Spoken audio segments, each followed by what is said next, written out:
Assalamualaikum warahmatullahi wabarakatuh. Sahabat yang beriman, Nabi Yusuf alaihi salam hidup sekitar tahun 1745 sampai 1635 sebelum Masehi.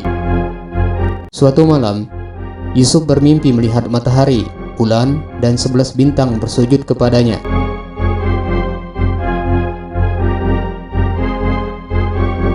Yusuf sangat bingung. Lalu ia menceritakan mimpinya kepada ayahnya. "Jangan ceritakan mimpimu kepada kakakmu, nanti mereka mencelakaimu. Engkau akan menjadi manusia yang istimewa." Begitu pesan Yakub kepada Yusuf. Setelah Bunda Rahel meninggal, Yakub lebih mengutamakan dan menyayangi Yusuf, sehingga semua kakak Yusuf cemburu dan merasa diperlakukan tidak adil oleh ayahnya. Hanya Benyamin, adik kandungnya, yang tidak cemburu pada Yusuf. Awalnya Yusuf akan dicelakakan sampai meninggal. Untungnya ada Yehuza, kakak keempat Yusuf, yang masih menaruh belas kasihan pada Yusuf. Sesuai rencana, ke-10 kakak Yusuf mengajaknya berlomba lari hingga sampai di suatu tempat yang jauh. Sesuai saran Yehuza, mereka membuang Yusuf ke dalam sumur yang terletak di persimpangan jalan tempat kafilah-kafilah dagang dan para musafir beristirahat. "Dia tidak akan mati. Nanti akan ada kafilah yang menemukannya," ujar Yehuza kepada kakak-kakaknya. Mereka kemudian melaporkan kepada ayahanda Yakub bahwa Yusuf telah dimakan serigala. Dengan sedih, Yakub menangis. Ia amat kehilangan Yusuf. Namun hati kecilnya mengatakan Yusuf masih hidup dan dilindungi oleh Allah Subhanahu wa Ta'ala.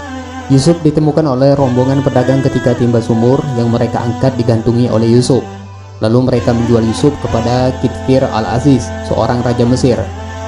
Dengan penuh kasih sayang, Kitfir membesarkan Yusuf hingga tumbuh menjadi pemuda yang tampan.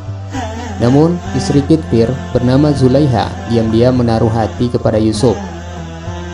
Yusuf yang teguh keimanannya tidak pernah tergoda bujuk rayu Zulaiha. Karena tidak pernah bisa menggoda Yusuf, akhirnya Zulaiha kesal dan memfitnah Yusuf.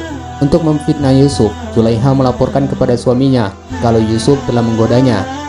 Meski tak bersalah, saat di penjara itulah Allah Subhanahu wa Ta'ala mengangkat Yusuf menjadi nabi pada tahun 1715 sebelum Masehi. Yusuf ditugaskan berdakwah kepada kaum Kanaan dan Hiksos di Mesir.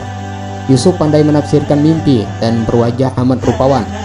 Suatu malam, raja bermimpi yang sama berkali-kali.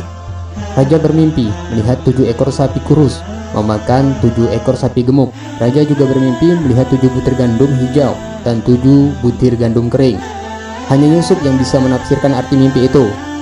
Yusuf menjelaskan, 7 tahun ini perbanyaklah persediaan makanan, karena kerajaan akan dilanda musim kemarau yang panjang selama 7 tahun. Lalu akan datang hujan yang menyuburkan tanah. Persiapkanlah bibitnya. Karena berhasil menafsirkan mimpi, maka Yusuf pun dibebaskan dari penjara. Bahkan ia kemudian diangkat menjadi salah seorang pembesar kerajaan. Di kemudian hari, Yusuf dikaruniai 2 putra dan 1 putri, dan ia wafat di Nablus, Palestina. Wallahu a'lam bishawab.